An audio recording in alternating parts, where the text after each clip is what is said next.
Pessoal, Filipenses capítulo 1, hoje nós vamos do verso 12 até o verso 26. Do 12 ao 26, nós temos conversado sobre o manifesto da alegria. Lembrem-se que eu falei com vocês que a palavra manifesto são documentos históricos que ficaram conhecidos como manifestações de ideias. Então temos o Manifesto pela Liberdade. Então, algumas ideias clássicas sempre foram exprimidas ali, expressas nesses documentos. E o que nós resolvemos fazer foi pegar o maior manifesto da alegria que já foi escrito na história, que é a carta que o apóstolo Paulo escreve para os filipenses. Porque mesmo no meio de uma situação difícil, ou seja, é aquela prisão que o apóstolo Paulo está em Atos no capítulo 28, mesmo no meio daquela prisão, o apóstolo Paulo consegue repetir a palavra alegria por muitas vezes. O tema da carta é exatamente alegria. Então, no meio de uma situação difícil, em que até mesmo a igreja de Filipos podia sofrer algum tipo de sanção, algum tipo de perseguição, Paulo diz: calma, vocês podem ter alegria. E qual é o objetivo da gente com essa série? Gente, nós sabemos que todas as épocas são difíceis. Todas as épocas trazem consigo desafios.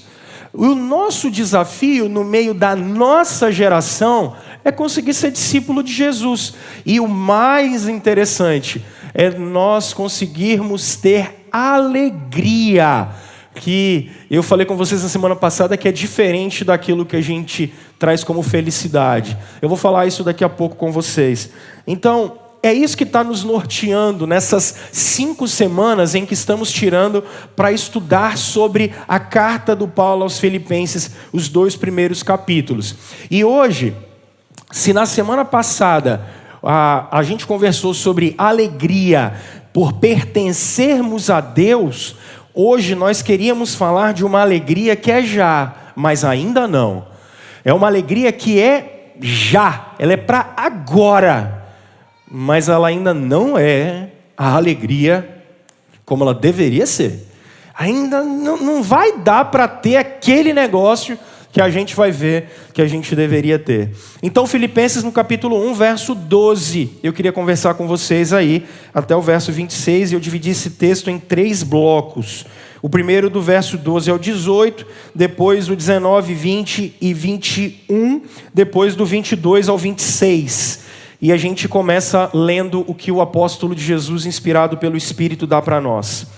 Quero que saibam, irmãos, que aquilo que me aconteceu tem, ao contrário, servido para o progresso do Evangelho. Como resultado, tornou-se evidente a toda a guarda do palácio. Quem está com a revista corrigida e revista atualizada, está guarda pretoriana. Pretório era o lugar em que morava o imperador ou o governador, era o Palácio Anchieta deles lá na época. Palácio Anchieta, que é o lugar do governo do estado aqui.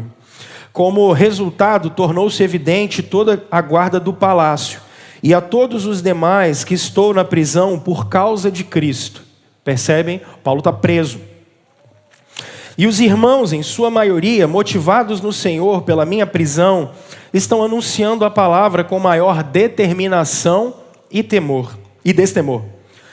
É verdade que alguns pregam Cristo por inveja e rivalidade, mas outros o fazem de boa vontade. Estes o fazem por amor, sabendo que aqui me encontro para a defesa do Evangelho. Aqueles que pregam Cristo por ambição egoísta, sem sinceridade, pensando que me podem causar sofrimento enquanto estou preso. Mas que importa? O importante é que, de qualquer forma, seja por motivos falsos ou verdadeiros, Cristo seja pregado. E por isso, olha ela aí, ó, me alegro. Ela já apareceu. Eu me alegro. De fato, continuarei, olha ela de novo, alegrar-me. Pois sei que o que me aconteceu resultará em minha libertação. Graças às orações de vocês e ao auxílio do Espírito de Jesus Cristo, aguardo ansiosamente e espero que em nada serei envergonhado. Ao contrário, com toda a determinação de sempre, também agora Cristo será engrandecido em meu corpo, quer pela vida, quer pela morte. Porque para mim, o viver é Cristo e o morrer é lucro. Caso continue vivendo no corpo, terei fruto do meu trabalho. E já não sei o que escolher. Estou pressionado de dois lados. Desejo partir e estar com Cristo, o que é muito melhor. Contudo, é mais necessário, por causa de vocês, que eu permaneça no corpo. Convencido disso, sei que vou permanecer e continuar com todos vocês para o seu progresso, e olha lá de novo, e alegria na fé, a fim de que, pela minha presença, outra vez a exultação de vocês em Cristo Jesus transborde por minha causa. Vamos orar? Ó Deus, Pai de nosso Senhor Jesus Cristo, nós oramos na intercessão e só na intercessão de Jesus, que é o nosso único mediador entre nós e o Senhor. Oramos para que a iluminação do Seu Espírito adentre a nossa mente e o nosso coração, Pai. Nós queremos sair daqui um pouco mais alegres, queremos sair daqui com a nossa vida ressignificada, queremos sair daqui com o coração cheio de amor por Jesus Cristo. E é em nome desse Jesus Cristo que nós oramos. Amém. Amém. Bom, meus irmãos, eu conversei na semana passada com vocês, trazendo um exemplo de um filósofo brasileiro, publicista da filosofia no Brasil, que é o Mário Sérgio Cortella, escrevendo um livro seu chamado Qual é a Tua Obra?, que é um livrinho muito bom, que você consegue ler bem rapidinho, é um livrinho bem simples, em que ele faz algumas reflexões sobre filosofia, sobre liderança, sobre a vida de maneira geral. E o Cortella trabalha uma diferença didática, e ela é didática, é para você aprender a tentar lidar com isso, entre alegria e felicidade. Quando ele fala da nossa cultura como uma cultura que busca felicidade, o Cortella vai trabalhar a felicidade dessa maneira didática, falando de euforia. E euforia é um sentimento que nós temos por alguma coisa que aconteceu com a gente. Então, eu estou eufórico, e por exemplo, no meu caso ontem eu fiquei eufórico. Você fala assim, Rômulo, por quê? A Aline viajou com a Elise e com a Júlia, elas foram lá para Contagem, em Minas Gerais, para que elas pudessem disputar um campeonato de taekwondo. E ontem a Elise ganhou e ficou em primeiro lugar no campeonato sudeste de taekwondo.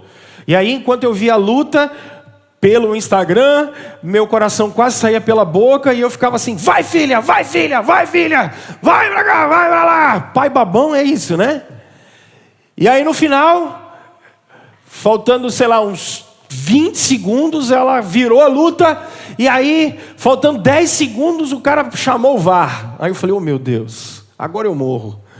Agora não vai. E eu ficava botando assim, falta quantos segundos? Falta quantos segundos? E o pessoal do outro lado filmando, ninguém escreve um negócio pra gente, e você não consegue ver o negócio. Aí no final, faltando 1 segundo, o técnico da menina levanta o cartão. Eu falei, não é possível. Acaba trem. Aí quando terminou, ela ganhou. E aquilo, eu tô tomando uma euforia. Poxa, porque você fala assim, nossa, a gente está investindo nos filhos da gente, a gente quer o melhor. Eu fui tomado de uma euforia. Sabe aquela felicidade que vem? Mas assim, você ficou feliz, Rômulo? Fiquei, mas durou, né? Acabou, né? Aí eu estava conversando com ela ontem, falando assim, filha, vamos para o próximo agora? Porque é isso. Acabou a alegria daquele, não é? Já acabou, já foi, agora ela vai voltar para casa, eu vou dar um super abraço, falei, beleza, agora vamos para o próximo? E é assim, porque quando você ganhou o aumento, você falou bem assim, que legal, que maravilha, depois de 3 meses você já tinha comprometido o aumento todinho, você já está falando assim, quando é que vem o próximo? Não é? Aí a euforia já foi embora, você estava desempregado, estava difícil e tal, aí você foi lá e conseguiu o emprego, o que você ficou? Feliz da vida. Você já viu gente desempregada como é? Desempregado no Brasil é maravilhoso. Desempregado no Brasil chega e fala assim, Abel, qualquer coisa que você precisar eu faço. 3 meses depois ela vai falando, rapaz, patrão vai nada, bicho. Que bicho complicado. Brasileiro, é a pior raça que tem, é brasileiro, bicho. Enquanto ele não tem emprego, ele... Não, rapaz, você mandou, eu estou fazendo. Arrumou emprego, bicho. 30 dias depois o danado está trabalhando. Dá vontade de mandar ele para ficar desempregado de novo, só para ele lembrar do que ele estava passando. Rapaz, o povinho mal agradecido esse nosso. Que cultura complicada. Porque ele ficou feliz, deu uma euforia quando ele arrumou o emprego, deu uma euforia quando o cara terminou o curso, deu uma euforia. Você ficou alegre. Alegre, é uma conquista. Só que percebe como isso não dura, como isso vai embora rápido. Não é disso, e o Cortella faz didaticamente essa diferenciação, exatamente por isso. Porque é lógico que às vezes você confunde alegria com felicidade. Nossa, eu estou muito alegre e tal. Por isso que eu estou falando, é uma diferenciação didática. A alegria, especialmente na questão bíblica, é um estado dos crentes. Eu estou alegre. Eu vivo alegre. Não tem quando você acorda parecendo que chupou limão, ou de noite parece que você comeu 2 quilos de sal a madrugada toda. Aí tem gente que acorda com a cara feia, mal-humorado, amargo, amargurado. É porque está faltando alegria no coração. Percebe que a alegria, a formoseia o rosto, a Bíblia diz, ela deixa o rosto mais formoso porque ela vem do coração. Cristão não é amargo, independente da situação. Alegria é um estado em que nós vivemos, porque não depende da circunstância. A circunstância pode me gerar euforia. Há uma conquista, uma notícia boa, isso pode me gerar euforia. Mas eu não sou amargo, eu não sou azedo. Eu não sou alguém que as pessoas olham e elas querem passar do outro lado da rua, porque vai ser chato assim lá na Expedito Garcia. Entende? São coisas distintas. O que o Paulo está querendo mostrar para a igreja de Filipos é que as circunstâncias, elas podem até mexer com a euforia. Tem dia que você está apreensivo, que você está aflito. Tem momentos e períodos da vida que você fica com medo, que você fica inseguro. Isso é circunstancial. Eu recebi uma notícia ruim, aconteceu alguma coisa que não é legal, estou com medo de determinada decisão que eu tenho que tomar. Isso deixa a gente aflito. Ok.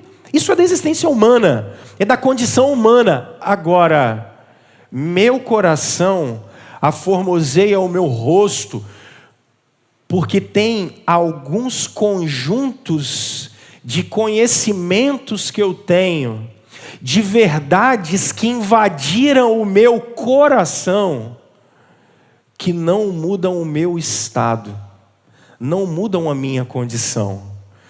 Pode acontecer o que quiser, eu não mudo. Porque eu sei que o que me invadiu, o que entrou dentro de mim, faz com que eu olhe a vida com uma outra perspectiva, a alegria do Espírito Santo em mim. A alegria daquilo que Jesus conquistou por mim. Então eu sei que qualquer coisa é transitória, ela passa, mas a minha condição não passa. E esse é o problema. E para mim essa é a maior tese que eu tenho que conversar com vocês. Porque nós estamos diante de uma cultura que manda vocês terem euforia o tempo todo. Euforia, euforia, euforia, euforia. Percebam, é uma cultura em que a gente é hipersensualizado. Os nossos olhos estão expostos à sensualidade e à sexualidade o tempo todo. Mas isso é de propósito, porque é para te provocar. Porque a sensualidade, a sexualidade é prazeroso. Então quando você fica olhando aquilo, é para ter um choque de euforia o tempo todo. ela te leva o tempo todo, a cultura te leva o tempo todo à insatisfação. Porque aí te leva a ter que fazer determinadas coisas para que você sinta a euforia, porque aí você está feliz. Então é por isso que eu não preciso, mas eu gasto. Eu não tenho condição, mas eu compro. Eu me endivido sem poder. Eu como mais do que devia, às vezes coisas que eu nem queria. Porque a gente é o tempo todo incentivado a sentir euforia, euforia, euforia. A gente é levado a se sentir infeliz e inferior o tempo todo. E a gente é levado pela cultura a se comparar com as pessoas o tempo todo, o tempo todo. E aí a gente sempre é levado pela propaganda, pelo filme, pela novela, a sempre ficar buscando um padrão. E se eu não tenho esse padrão, eu não tenho euforia. Então a busca por euforia é o tempo todo.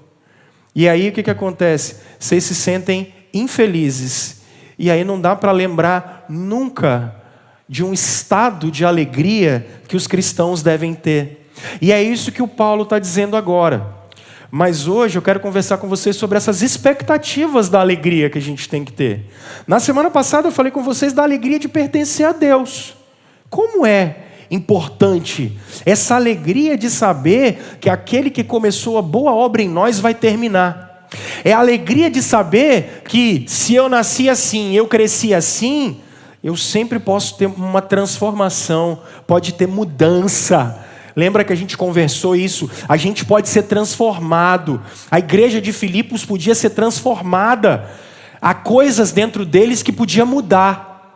Mas hoje eu quero conversar com vocês sobre a expectativa que a gente tem da alegria e diferenciá-la ainda mais de euforia. Ainda que a euforia às vezes seja boa. Por isso que é já, mas ainda não. Percebam que o apóstolo Paulo vai deixar claro nos versos 13 e 14 que ele está preso. Ele começa dizendo para vocês assim, olha só. Quero que saibam, irmãos, que o que me aconteceu, ao contrário, tem servido para o progresso do Evangelho. Olha só ele deixando muito claro a condição dele. Como resultado, tornou-se evidente a toda a guarda do palácio e a todos os demais que eu estou na prisão por causa de Jesus. Mais uma vez, se Paulo fosse crente, se Paulo fosse de alguma igreja evangélica, eles iam botar ele no banco por 60 dias.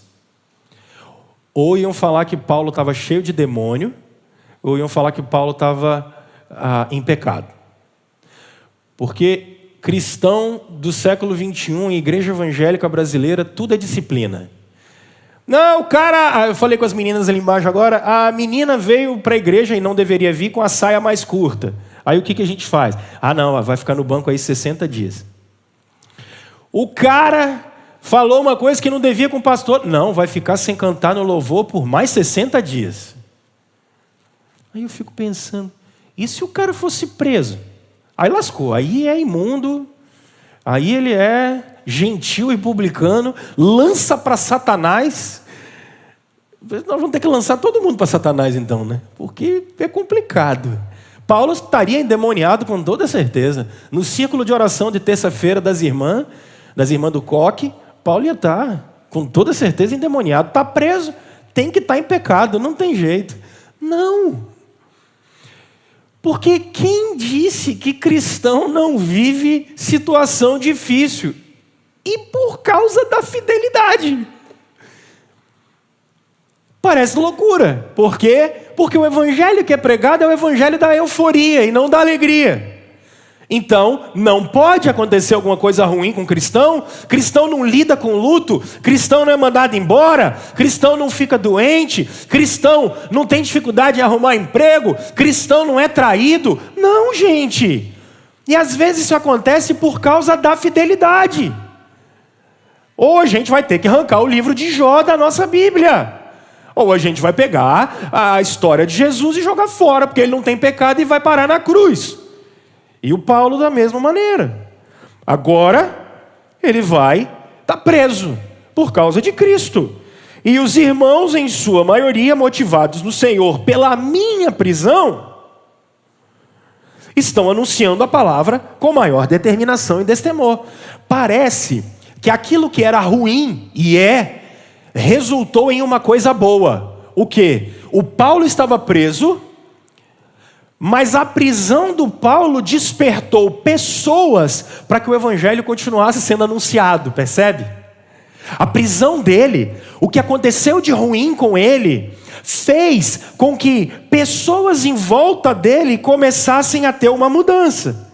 Aí ele diz, no verso 15 até o 18, é claro que algumas pessoas começaram a pregar a Jesus. Aí isso aqui é muito interessante. E eu quero gastar um pouquinho de tempo explicando isso para vocês. Um dia desse eu vi uma propaganda, não sei quem vocês viu, de um culto do pet. Vocês viram o culto do pet? Traga o seu pet que nós imporemos. Nós vamos impor as mãos sobre o seu cachorro. Vamos embora. Parar com esse negócio, né? Rapaz, o povo é muito doido, velho. Nós vamos ungir o seu pet com óleo. Meu irmão, fecha a porta como é que é o nome? Do manicômio, que igreja evangélica só tem doido, meu irmão. Só tem maluco, bicho. Tem que pagar, é claro. Para ungir o pet tem que dar uma grana, né? Meu irmão, só tem maluco. Aí perguntaram para um pastor, pastor, o que é que você acha do culto do pet? Aí eu falei, agora esse cara vai dar uma bola dentro, né? Aí o cara manda um assim, não, ele cita Filipenses. Óbvio, o que importa é que Jesus está sendo pregado. De que jeito, não interessa. Mas não parece que é isso mesmo? Olha só. É verdade que alguns pregam Cristo por inveja e rivalidade, mas outros os fazem por boa vontade. Estes o fazem por amor, sabendo que aqui me encontro para a defesa do Evangelho. Aqueles pregam a Cristo por ambição egoísta. Aqueles, lembra, se fosse este é o segundo. Aqueles são os primeiros, ou seja, os primeiros, os que pregam por inveja e rivalidade. Sem sinceridade, pensando que me podem causar sofrimento enquanto estou preso. Mas o que importa? Importa que de qualquer forma, seja por motivos falsos ou verdadeiros, a mensagem não mudou. Quem está sendo pregado é Cristo. Paulo não está falando do conteúdo pregado. Isso aqui que é interessante. Paulo não está falando do conteúdo pregado. Paulo não está falando do culto do pet. Paulo não está falando de heresia. Paulo não está falando de doutrina ruim. Pelo contrário, ele está falando de doutrina boa. Agora, a grande questão é, quando estou pregando aqui, qual é a minha motivação? Lá tem gente que prega para ir contra o Paulo. O alvo aqui é o apóstolo de Jesus. O alvo aqui é o Paulo. Então, de maneira nenhuma, o que está sendo defendido aqui é que, nossa, que coisa boa. Pode pregar qualquer coisa que o Espírito Santo ajusta depois. Calma lá, cara pálida. Não é isso que esse texto está falando. A gente não tem que defender ensino errado. Gente, tem um avivalista americano que é o Charles Finney. Ele que é o pai teológico dos apelos da luz baixa e da musiquinha no final do culto. Eu não tenho problema em fazer apelo, faço vários, mas desde que eles não sejam emocionalistas. A gente ora por você, a gente fala de Jesus, e se você realmente está vivendo aquilo, mas o nosso objetivo não é manipular a sua emoção. Isso não se faz. O Finney tinha uma teologia assim. E engraçado é que aonde ele ia passando, ele ia era um pregador efusivo, ele ia trabalhando e falando emocionalmente, conversando com as pessoas, e multidões iam naqueles apelos, e o pessoal falava bem assim, nossa, os Estados Unidos estão vivendo um avivamento. Qual é o problema? Depois, o trabalho que a turma teve para vir acertando o que o Finney fez de errado, não está no gibi. Hernandes tem uma frase muito interessante. Pior do que não pregar é pregar o que não está na Bíblia. Pior do que não ensinar é ensinar errado. Porque depois, para você vir consertar esse negócio, isso dá um trabalho danado. Porque você mexer com isso é muito complicado. Então sempre tenham no coração e na mente de vocês que não é assim, importa que estão falando em nome de Jesus. Calma, o que está sendo falado? O que está sendo anunciado? O que está sendo cantado? Isso é muito sério. Então, eu estou gastando esse tempo para vocês entenderem, porque às vezes a gente aceita qualquer coisa e fala, é em nome de Jesus. Isso aqui tem coerência? Isso aqui tem coerência com o texto bíblico? Isso aqui tem coerência com a revelação que o Espírito Santo deu para nós pela palavra? Os nossos irmãos na história, eles viram que isso aqui realmente é sério, é um negócio de Deus? Porque essa história de que você pode pregar qualquer coisa, não é disso que esse texto está falando. Porque percebam, o que o texto está dizendo? Às vezes, eu sou pastor e o Toré também, nós podemos ter algum tipo de divergência. Não importa se ele prega e eu prego, desde que a gente pregue o que é correto. Eu posso até ter divergências com ele, a gente é humano, né? Então vocês conhecem controvérsias da igreja de pessoas que não conversavam. É triste, é triste. Por exemplo, o Lutero teve um debate enorme com Zwinglio. 12 pontos foram trabalhados nesse debate. Em 11 pontos eles conseguiram conversar. No 12º, Lutero arrumou uma confusão tão grande, bateu na mesa. Ele era um desses alemão, raça ruim. Bateu na mesa, brigou, acabou com o debate, foi embora, falou, não vou ficar nesse negócio mais não. E não tinha comunhão com o cara. Mas você vai falar que Lutero não era um cara sério? Você vai falar que Zwinglio não era um cara sério? Era. Porque o que esse texto está falando não é validando heresia. Paulo não está validando ensino ruim. O que Paulo está dizendo é que às vezes pessoas podem ter problema. Então se você levou o seu pet para ser ungido, pede perdão logo. E se você pagou para ungir seu pet também, já pede a Deus perdão logo. Porque, gente, é absurdo em cima de absurdo. Ai, meu Deus. Aí agora Paulo vai começar com uma segunda parte do texto que parece ser um paradoxo. Ele diz assim, eu queria... primeiro, ele diz, obrigado, vocês oraram por mim, eu sei que a oração de vocês vai fazer com que eu saia da prisão. E aí, o que eu queria? O que eu queria? Que nenhum de nós, em sã consciência, é acostumado e aprende. Paulo diz, eu queria estar com Cristo, o que é incomparavelmente melhor. Nós não. A gente, fala a verdade, a gente não tem o menor desejo da vida eterna, vai. A gente nem conversa sobre vida eterna, a gente nem fala disso. Mas ele diz, por outro lado eu estou alegre. Eu sei que a vida eterna é o melhor que eu tenho, mas eu estou alegre, porque eu sei que enquanto eu estou aqui, eu sei que eu estou, isso aqui é o que eu vou falar com vocês, eu estou em Cristo, e o que eu faço vai contribuir para que vocês também estejam alegres em Cristo. Ele vai deixar isso claro no verso 25. Isso é sensacional.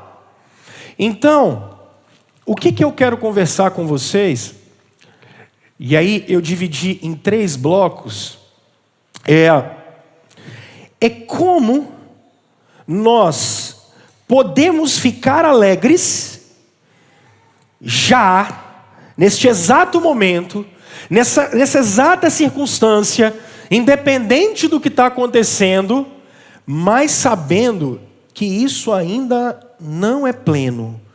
Essa plenitude eu vou trabalhar no 3º bloco. O primeiro princípio que o apóstolo Paulo vai ensinar para nós aqui, sobre como estar alegre, independente de qualquer circunstância, vocês vão ver isso dos versos 12 até o verso 18, quando o que é que deixa o coração do Paulo alegre?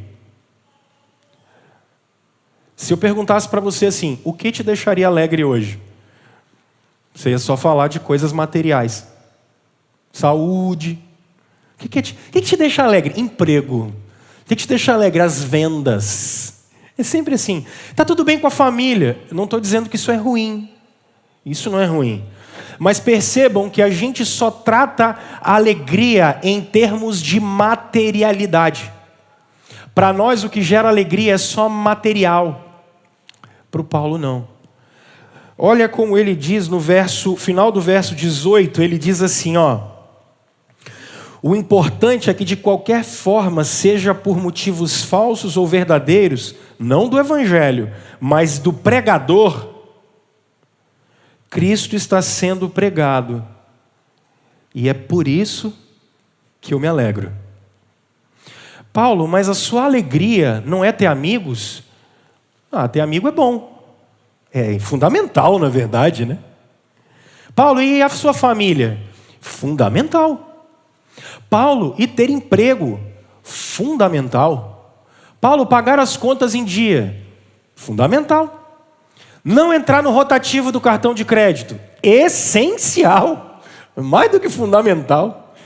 Paulo, não precisar fazer empréstimo no banco para o consignado, para pagar as dívidas do passado? Essencial, gente. Paulo, fazer os exames e está tudo bem? É essencial. É necessário. Agora, Paulo, existe alguma coisa que é mais profundo do que isso? Paulo diz, é. Paulo, tem que ter alguma coisa que gera mais alegria num cristão? Tem. E o que é? Jesus continuar sendo pregado. Não. Sabe o que vocês acabaram de pensar? Pastor, você é doido. Sabe por que eu sou doido? Porque é o século do individualismo. É o século do selfie. É o século do ego. Porque a gente ainda acha que tudo é sobre a nossa materialidade. A gente ainda acha que é tudo sobre a nossa realização. A gente trabalha para isso. Ao passo que, como eu falei com vocês na semana passada, vocês foram chamados para fazer parte, não da sua história, mas da história de Deus. A história de Deus só continua se o mundo for resgatado por Jesus. Qual é a coisa mais importante na vida de um cristão? Se o evangelho continua sendo pregado. Se o evangelho continua sendo pregado. Hernandes tem uma frase muito boa num dos seus livros que ele diz assim: nós estamos numa corrida contra o tempo. Se a nossa geração falhar em anunciar o evangelho de Jesus, as próximas gerações terão um desastre. Só que a gente não entende a gravidade disso. A gente não entende a gravidade disso. O que deve gerar alegria na vida de um cristão é que outras pessoas estão conhecendo o nome de Jesus. Outras pessoas estão conhecendo o amor de Jesus. Eu sei, isso não faz sentido para você. Não faz sentido para você, porque na verdade é tudo sobre a gente. E essa série está querendo dizer assim: você só não tem alegria porque você ainda acha que é tudo sobre você. E não é. Paulo diz: eu estou preso. É bom estar preso? Não. Olha o que ele fala em 2 Timóteo no capítulo 4. Procura vir ter comigo depressa. Porque Demas, tendo amado o presente século, me abandonou. Sozinho, preso, solitário, sem ninguém, triste. Está triste. Ele está na cadeia, ele está preocupado. Ele está se sentindo depressivo. Mas aqui, porque não é bom. Quem aqui em sã consciência vai falar que é bom quebrar a perna? Quem aqui vai falar que em sã consciência que é bom ficar desempregado? Quem aqui fala que em sã consciência é bom viver com salário mínimo que não dá para pagar as contas direito? Quem diz que é bom gasolina 8 conto, fazer churrasco com carne de segunda R$35, tendo que gastar mais 10 com amaciante de carne e batendo nela com a marreta para ver se ela fica mais mole? Quem diz que isso é bom? É claro que isso não é bom. É claro que isso não é legal. Agora, isso é o essencial da vida de um cristão? Não. Por quê? Porque o essencial da vida de um cristão é que o nome de Jesus seja conhecido. É isso. Mas a gente não ouve isso. E a gente não gasta tempo com isso. Logo a gente não se alegra com isso. Por quê? Deixa eu trabalhar isso agora com vocês. Porque em primeiro lugar, a gente não acha que os homens são condenados. Estou falando do século 21. Nós não achamos que os homens são condenados. Nós não achamos que existe inferno. Nós temos um paradoxo na nossa mente, porque a gente conseguiu, louvado seja Deus, Nós conseguimos desenvolver uma coisa que vocês vivem, chamado Estado Democrático de Direito. Isso é maravilhoso, gente. A gente tem uma Constituição. Isso é ótimo. Porque a moral é muito bem vista no nosso tempo. Por exemplo, aconteceu essa madrugada aqui na nossa cidade. Essa madrugada não, essa tarde passada. O rapaz entrou ali na Americana e roubou 8 desodorantes. O que aconteceu? Não tinha polícia. Polícia está pouco, gente. Os moradores seguraram o cara. Porque a gente não quer ver injustiça. Olha que coisa boa. Ninguém aguenta injustiça. Ninguém quer ver esse negócio. Só que o problema é que a turma resolveu fazer justiça com as próprias mãos, né? Rapaz, o vídeo é engraçado. Se não fosse trágico.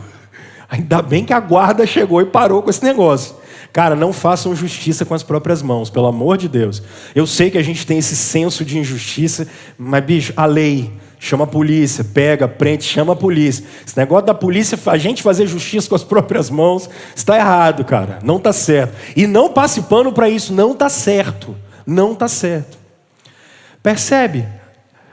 A gente tem um senso de moral muito legal. Se você perguntar para as pessoas, você gosta que as pessoas roubem? Não. E vocês gostam que as pessoas sejam enganadas? Não. Vocês gostam de corrupção? Não. Ninguém gosta, gente. Mas é porque a gente conseguiu desenvolver essas ciências legais, a filosofia moral. A gente conseguiu desenvolver isso muito bem.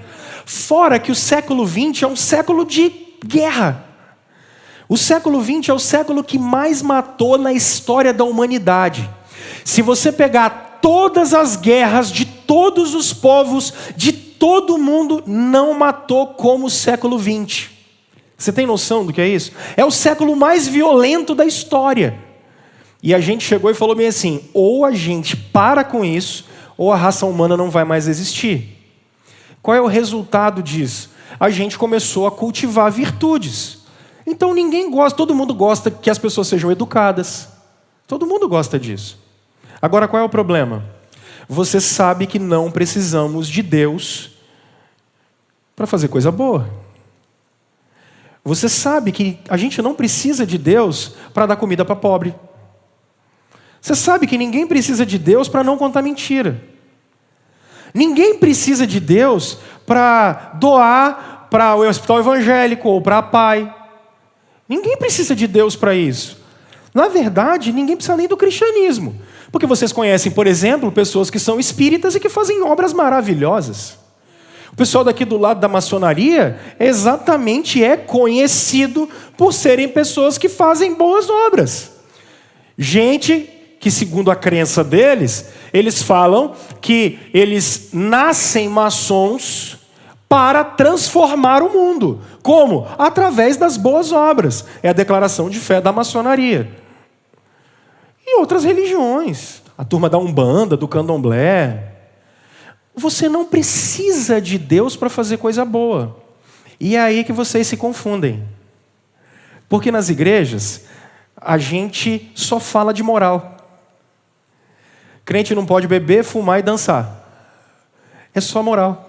Moral, moral, moral. Pode isso, não pode aquilo. Pode isso, não pode aquilo. Pode aquilo, não pode aquilo outro. E ninguém está dizendo que a fé cristã não é uma fé que transforme a nossa moral. É lógico que ela transforma a nossa moral. É lógico que pecado continua sendo pecado. Mas a gente só não tem a perspectiva de que antes de transformar comportamento, Jesus transforma natureza. Entende? Jesus transforma coração. Jesus liga a gente ao Pai. Jesus faz você ser ativo espiritualmente. É diferente. Jesus muda quem você é. E é por isso que vocês ficam tão confusos. Porque quando a gente olha algumas pessoas, mesmo sem elas terem Jesus, são maridos exemplares, pais exemplares. E por outro lado, a gente olha na igreja e a gente fala assim: rapaz, fulano de tal não presta. E não presta mesmo. Que tem um monte que está dentro da igreja e não presta, não paga conta, é enrolado, é mentiroso, não chega no horário, dá balão no trabalho, ruim de serviço. A igreja está cheia. E a gente fica confuso por isso. Porque por um lado a gente tem um mundo que se desenvolveu. E gosta do que é moralmente bom. Só que o cristianismo, a priori, não é sobre moral. Às vezes as pessoas, eu pregava isso essa semana, eu dizia isso. Às vezes as pessoas falam assim: eu vou melhorar para ir para a igreja. Não venha, você está no lugar errado. Aqui é para você chegar acabado mesmo. É aqui que você melhora, mas não é moral, é espiritualmente. A mudança tem que ser do coração. Mas o que é que vocês aprendem? Não, fulano não faz mal para ninguém. Ele não faz mal para ninguém, vai para o inferno sem fazer mal para ninguém. Não, mas o cara ali, você conversa com um cara, ele fala assim: não, mas eu me sinto bem, cara, eu estou tranquilo. O cara fala de Deus. Ele fala de Deus. Porque se você falar até para o descrente: ah, Deus te abençoe, como é que ele vai te responder? Deus te abençoe. Porque é legal. E virou, às vezes a gente não ora assim: Deus, pelo amor de Deus. Peraí, mas eu estou falando com Deus que é pelo amor dele mesmo? É porque virou expressão. Porque, na verdade, o evangelho precisa ser pregado porque ele tem que mudar a natureza das pessoas. Porque o cara vai para o inferno bem tranquilo. O cara vai para o inferno com as boas obras dele. E isso é radical, gente. Atos 4:12. Abre aí para você. Se você quer ser um cristão bíblico, você vai ter que viver com isso. E você vai ser confrontado pela cultura com isso. Atos 4:12. E não há salvação em nenhum outro, porque não há nenhum nome embaixo do céu pelo qual importa que sejamos salvos, senão o nome de Jesus. Circula, pelo amor de Deus. Não há nenhum nome. Não existe outro meio de salvação. Aí são duas perguntas que acontecem. Pastor Rômulo, a primeira: não é arrogância dos cristãos dizerem que só existe salvação por meio de Jesus? Eu digo, não. Por quê? Porque é o próprio Deus que está dizendo. Eu não tenho ideia. Ele podia ter feito um outro plano? Podia. Mas qual foi o plano que ele fez? Ele fez o plano de salvar o mundo por meio do seu filho. E o que eu posso fazer por isso? E a revelação que ele deixou para nós foi essa. Agora vem a segunda. Pastor, e o que acontece com quem não tem contato com Jesus? Seria Deus injusto? Porque essas pessoas estão condenadas ao inferno. Aí vem duas coisas muito interessantes. Primeiro, mude a sua visão de achar que todo mundo nasce anjo e vira demônio depois. Porque esse é o nosso problema. A gente acha que os seres humanos são bons e depois, se eles vão fazendo coisas ruins, eles vão para o inferno. A Bíblia vai dizer o contrário em Romanos 3.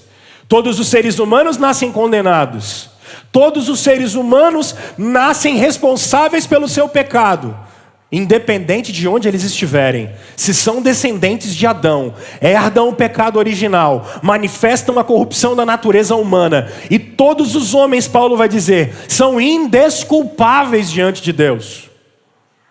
Agora, por que que Deus resolveu salvar alguns e não todos? É uma pergunta que nós faremos, porque nenhum bom teólogo resolveu esse problema. Rômulo, qual é a sua vontade? Pai, eu queria que todo mundo fosse salvo. Mas eu não posso falar isso. Não posso. Eu não tenho essa autorização. Deus é mau? Não. É porque tem hora que aonde eu vou, a minha mente não vai. Meu coração não vai. E louvado seja Deus por isso. Sabe qual é a resposta que Deus dá para isso em Romanos? Por que Deus fez isso? Para o louvor da glória da sua graça. Ele não te deve explicação. Ele não te deve explicação. Cara, eu já perdi noite de sono com isso. Ele não me deve explicação. É mais ou menos assim: não tenta me entender completamente. Deus não é para ser completamente racionalizado. É impossível. Senão ele é controlado por nós. E aqui é o contrário. Ele nos controla. Ele revelou o que era necessário. O que eu tenho autorização para dizer para vocês? Só há salvação por meio de Jesus Cristo. Então, qual é a alegria do crente? Quando ele não guarda isso só para ele. Porque ele entende a desgraça que era a vida dele. Ele entende o que esperava a vida dele. Ele entende o que aguardaria ele. E ele foi invadido por tal grande graça. Ele foi invadido por tal grande amor. Que ele diz, não é justo que eu tenha recebido essa notícia e que o mundo não a conheça. Não é justo que eu tenha sido alcançado, que irmãos tenham dado a vida deles, que tenham dedicado a vida deles para me falar desse negócio, para o Espírito comunicar isso para mim. Então eu quero que as pessoas saibam disso. A alegria dos cristãos é quando eles vão sabendo que o mundo vai sendo dissipado e suas trevas, porque a mensagem que muda a natureza, que muda o coração, vai sabendo. E o povo vai sabendo. E os homens vão sabendo. Percebe como é diferente a alegria que a gente tem para a alegria que Deus quer que a gente tenha? A alegria que Deus quer que você tenha é quando você vê alguém que estava completamente perdido, que não sabia quem era Jesus, mas você conseguiu ver que através da sua vida, através do testemunho da igreja, através do testemunho da sua vida, e às vezes a gente fala, às vezes não precisa, essas pessoas se chegaram até Jesus. Porque a festa nos céus acontece quando um pecador se arrepende. Não é quando a gente termina a faculdade. A festa no céu acontece quando alguém se rende aos pés de Jesus.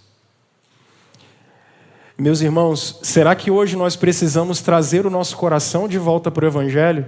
Será que as nossas frustrações não são porque a gente só está preocupado com pagar a conta no final do mês e em não saber se o senhorio de Jesus está sendo conhecido na vida das pessoas? Porque a alegria que Jesus prometeu é a gente sabendo que ali tem mais um coração que foi rendido aos pés do rei.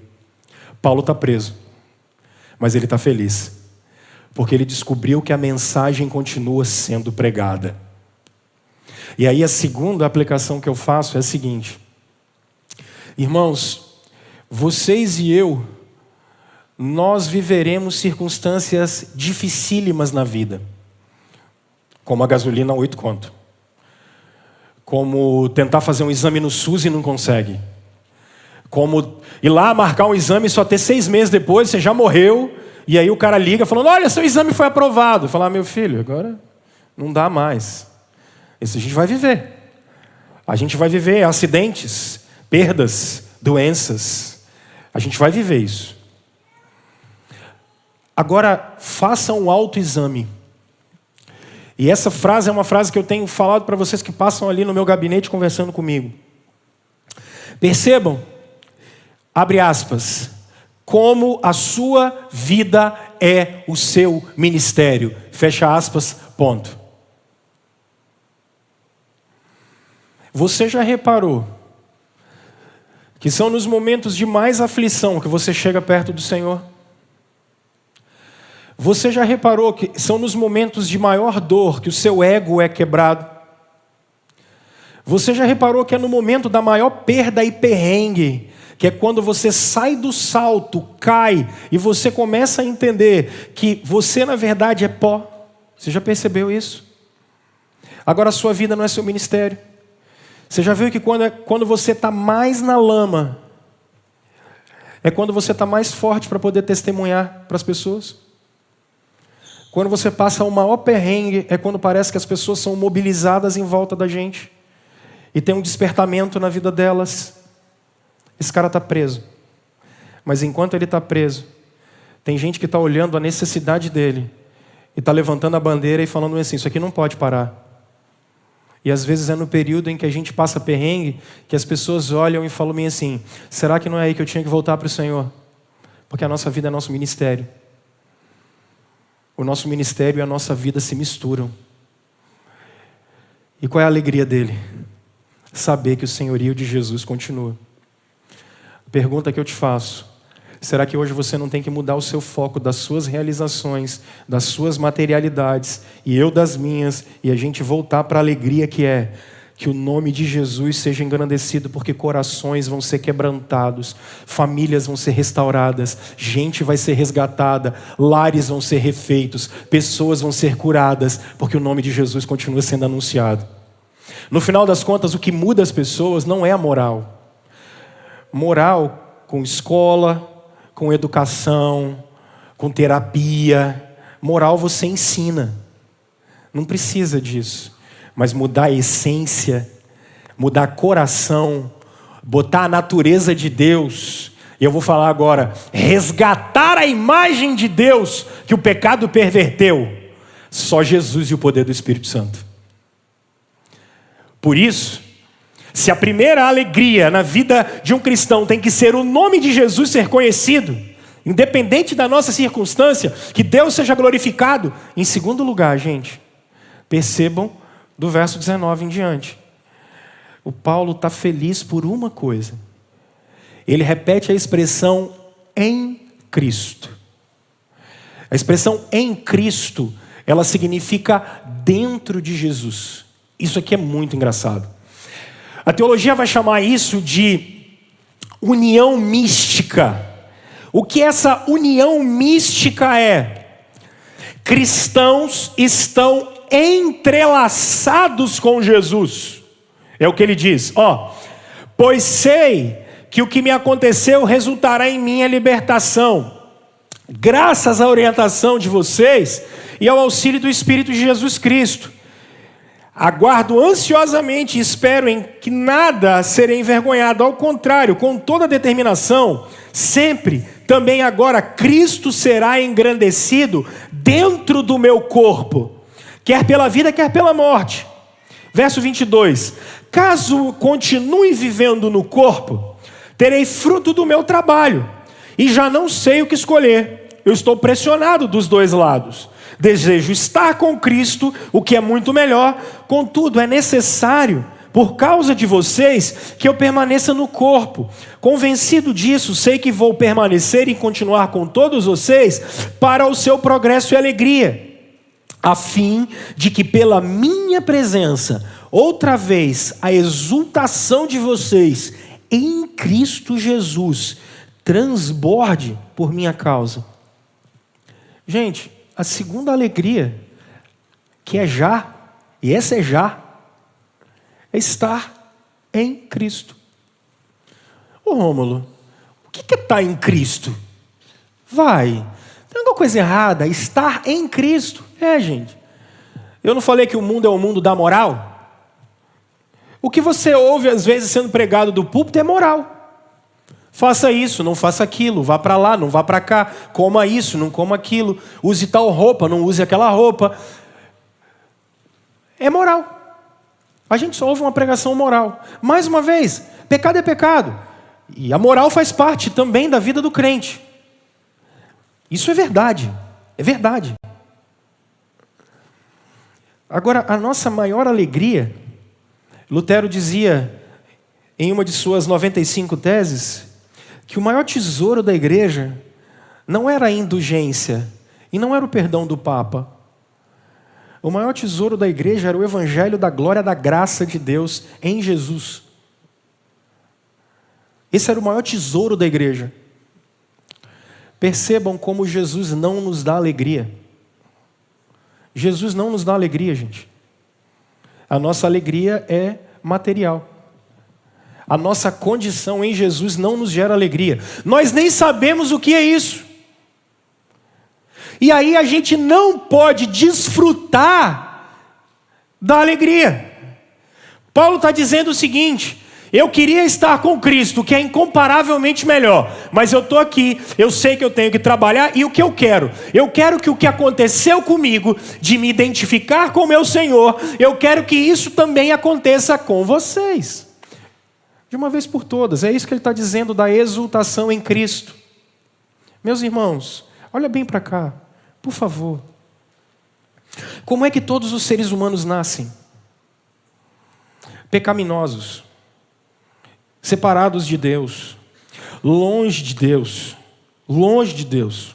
Tertuliano dizia que o pecado original é uma coisa tão interessante que ele está dentro de nós. E a corrupção só precisa de um estalo para ela se manifestar.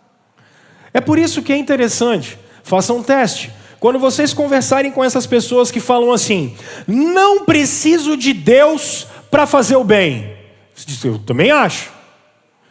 Agora, você consegue, sem Deus, não ter pensamentos pornográficos?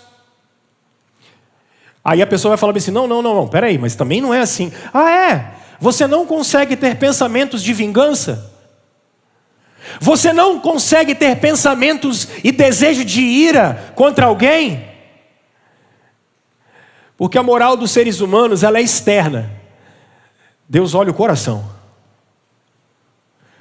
Deus olha o coração.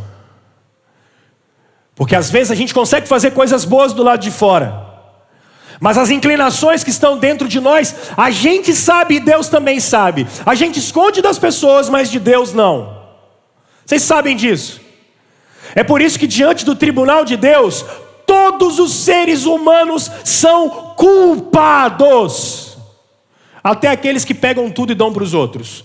Até aqueles que são os mais... Até a tiazinha de 79 anos e meio que faz broa para todo mundo comer. Todo mundo. Seres humanos nascem corruptos por natureza. Quando Deus olha para a humanidade, Ele não vê um justo sequer. Nenhum de nós. Seja o índiozinho, porque o pessoal sempre fala: mas pastor, e o índiozinho? É o índiozinho, para agradar o Deus dele, ele faz um infanticídio danado. E tá tudo bem. Índio nunca fez mal para ninguém, né? Ele nunca pegou uma criança, bota no rio e deixa ela descer para agradar o Deus dele. Eu não sei de onde a gente inventou esse negócio, que índio é bicho bom. Eles nunca fizeram guerra entre eles, não. Eles não traem, não. Eles não matam, não. Ah, mas e o pessoal lá do interior de não sei o que, da África, os aborígenes da Austrália, meu irmão, matam, odeiam, traem, como todos os seres humanos.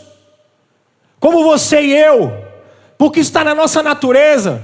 Esse troço veio de um jardim. A gente já nasce assim. Não precisa ensinar ninguém a fazer o que é mal, gente. Está na cara para todo mundo ver. É isso que a Bíblia ensina o tempo todo. Por que você acha que você tem que ficar o tempo todo ensinando seu filho o que é certo? É porque o coração dele é empedernido. Quem trabalha com educação sabe do que eu estou falando. Você fala uma vez, fala duas, fala três, fala que não resolve nada. Ah, foi o meio que corrompeu. O meio ajuda, mas o negócio veio aqui de dentro, ó. Não tem esse negócio. É por isso que Deus tem que entrar na história. É por isso que Deus tem que entrar na história para fazer um sacrifício único, para reverter os efeitos do mal na gente. E esse efeito do mal, ele começa mudando o coração. Só que para o mundo não é assim. Aí, o que é converter? Pelo amor de Deus, primeiro a nova natureza entra na gente. Só que aí agora Deus é tão bom, que depois da justiça de Deus ser atribuída a você, é por isso que quando Jesus voltar, nós já somos justificados, porque a justiça de Deus já caiu sobre mim. Por isso que eu vejo pessoas morrendo de medo de Deus, e não deveriam ter, porque Deus já imolou o seu filho. O castigo que traz a paz já foi dado a Ele. Ele já morreu, já foi castigado no nosso lugar. Ele já foi morto por nós. Mas por que Ele foi morto? Porque eu estava dando um super presente para Jesus. Eu estava pegando toda a minha maldade. Eu estava pegando toda a minha insensatez, todas as minhas volições pecaminosas, e eu estava jogando tudo isso para cima de Jesus. Eu estava passando tudo isso para Ele. Só que depois que a justiça de Deus foi feita na cruz, porque o salário do pecado é a morte, eu fui adotado. E quando eu fui adotado, eu tenho 2 filhas. Se eu adoto o Abel, por exemplo, ele passa a ter os mesmos direitos da minha filha. Qual é a sua alegria? Você tem os mesmos direitos de Cristo Jesus. Isso é o Evangelho. Você tem os mesmos direitos de Jesus. Você pode ser chamado de filho de Deus. Você herdará os céus e a terra. Para nós está preparada a coroa da justiça. Você foi amado, você foi perdoado, você foi salvo, você foi redimido, você foi lavado, você é alvo mais do que a neve, você chama e é consolado, você grita e a presença de Deus está. Você acha que está só, mas Deus está com você, porque o mesmo Deus que andou com Jesus de Nazaré, anda com você. É por isso que não adianta você ficar fazendo carinha de bonzinho, porque Deus, na verdade, Ele nem olha para você, Ele olha para Jesus em você. Porque para você chegar no céu, não é um teatro de máscara que você faz para agradar o Senhor. Porque para você chegar na glória, precisou de muito sangue do Filho dele no seu lugar. Para que o que fosse do Filho dele fosse derramado sobre você. Você é filho de Deus.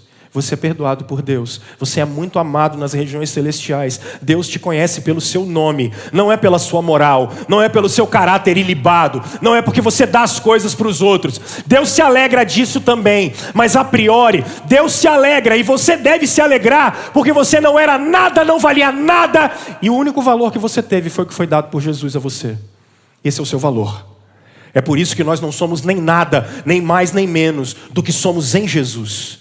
Ele é a nossa âncora, é nele que nós nos seguramos, porque eu não tenho medo do inferno, porque eu sei que o meu rei e o meu pai, aquele que me adotou, está na glória. Eu não vou para outro lugar, eu sou filho de Deus, e o inferno inteiro pode se levantar, e podem roubar o meu corpo, mas a minha alma, e vão roubar o meu corpo agora, porque na ressurreição dos mortos, eu vou ter outro, e eu vou ter um glorificado. Querem cortar a minha cabeça? Vamos lá. Mas eu sou filho de Deus, eu fui adotado, você foi adotado. Então olha só, sabe que tem que te gerar alegria? Você nunca esteve só, você não vai andar só.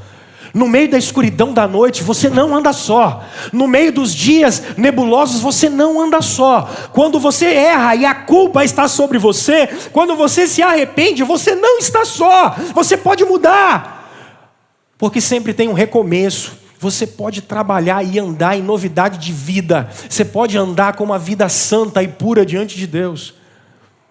Porque tudo o que era de Jesus, Ele te deu. Vocês lembram da parábola do filho pródigo? Vocês têm um irmão mais velho. Como é que é o irmão mais velho do filho pródigo? Quando o menino mais novo volta, o que o irmão mais velho faz? Para com esse negócio. Eu tive aqui a vida toda. E você nunca matou nem um burrinho para a gente fazer o trem aqui, ué? Aí sabe o que é interessante? Vocês têm um irmão mais velho que não é o irmão do filho pródigo. Vocês têm um irmão mais velho chamado Jesus Cristo. Que Ele olhou a gente que tinha gastado tudo do Pai. E Ele olhou para você e falou bem assim: vem, entra no reino do meu Pai. Pega o que é meu, está tranquilo. Pode levar tudo. E é por isso que a gente vai entrar na glória nas bodas do Cordeiro. Irmãos, Calvino dizia que fé é abraçar Cristo. Se alegrem no Salvador de vocês. Se alegrem no Salvador de vocês. Vocês estão em Cristo. E nada vai te separar desse amor que está em Jesus Cristo. Vocês foram adotados. Terceiro e último, eu posso chamar os meninos para cantar aqui. O apóstolo Paulo fala o seguinte: eu queria partir, estar com Cristo, que é infinitamente melhor. Irmãos, tenham a alegria da vida eterna. Chega de medo de morrer. Chega de medo de morrer. Por favor. Alguns dizem assim: eu não posso morrer porque o que vai ser dos meus filhos? Você vivo, seu filho morre do mesmo jeito. Você vivo, às vezes ele não tem o que comer do mesmo jeito. Você ainda acha que é você que cuida dos seus filhos? gente, me ajuda. Não, eu não posso morrer porque eu não sei o que vai acontecer com a minha mulher. Ela vai continuar a vida dela. Eu não posso morrer porque vai ser do Brasil. Eu não posso morrer, aí é difícil, porque eu vou para o inferno. É complicado. Você precisa ter certeza da sua salvação. Chega de andar com medo. Eu quero estar com Cristo, o que é incomparavelmente melhor. Nós não podemos deixar esse corpo agora. E você vê a expressão que Paulo usa. Paulo usa, eu queria partir. A expressão partir aqui nesse texto, ela é a mesma expressão usada por Abraão. Abraão poderia ter morado em Sodoma. Abraão podia ter morado em Gomorra. Mas quando ele viu aquele negócio, ele falou, rapaz, eu vou ficar nesse lugar aqui não, bicho. E o texto bíblico diz que ele foi morar em tendas. Sabe por que Abraão foi morar em tendas? Porque a qualquer momento, Hebreus capítulo 11 diz, Abraão estava pronto para partir. Porque ele aguardava, Hebreus 11 diz, uma cidade que não era Sodoma, que não era Gomorra. Ele aguardava uma cidade que viria dos céus, que é construída pelo arquiteto, que é Jesus Cristo. Abraão estava pronto e ele morava em tendas, porque a qualquer momento Deus o chamaria para partir, para levantar a sua tenda. Paulo é rabino. Paulo está dizendo assim, a qualquer momento, Deus pode te chamar para você levantar a sua tenda aqui.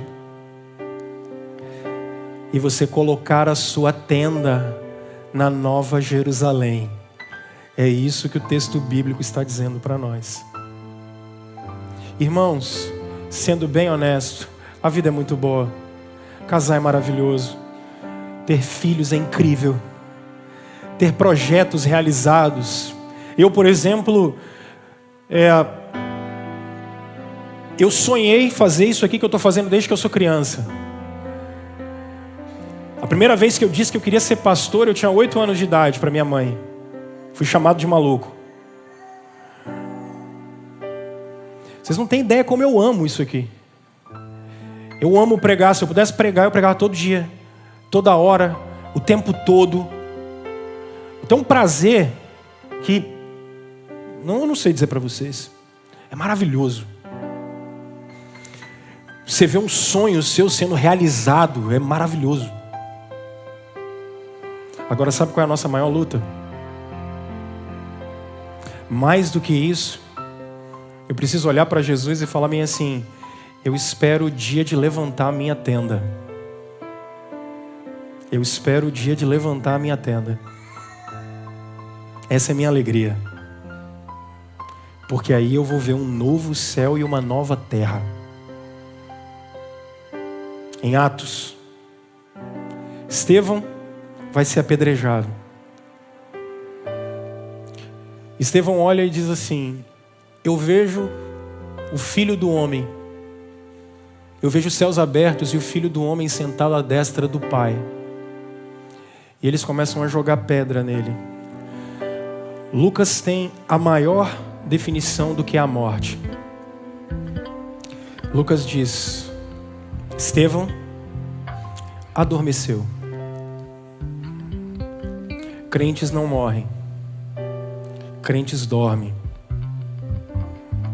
Só que num piscar de olhos, nós acordamos e vemos o nosso Salvador. Já imaginou? Você ouvindo aquela voz, dizendo assim, vinde bendito de meu Pai. Entra para o reino que eu tenho preparado para vocês desde antes da fundação do mundo. Essa é a nossa alegria. Você vai ouvir a voz de Jesus dizendo para você, no dia que você adormecer para essa terra, quando Ele olhar para você, nos portões celestiais, e Ele disser: vinde bendito de meu Pai. E sabe o que é legal? No último dia, a gente ainda vai ver uma alegria maior. Porque aí, o nosso corpo vai se juntar com a nossa alma de novo. E a gente vai ressuscitar dos mortos. E nós vamos nos assentar numa grande mesa, nós e os nossos irmãos. E celebraremos a Jesus a eternidade toda. Sem morte, sem dor, sem pranto. A alegria já, mas ainda não. Alegrem-se com o que foi conquistado por nós até aqui, porque um dia ela será plena. Ainda não, mas será plena.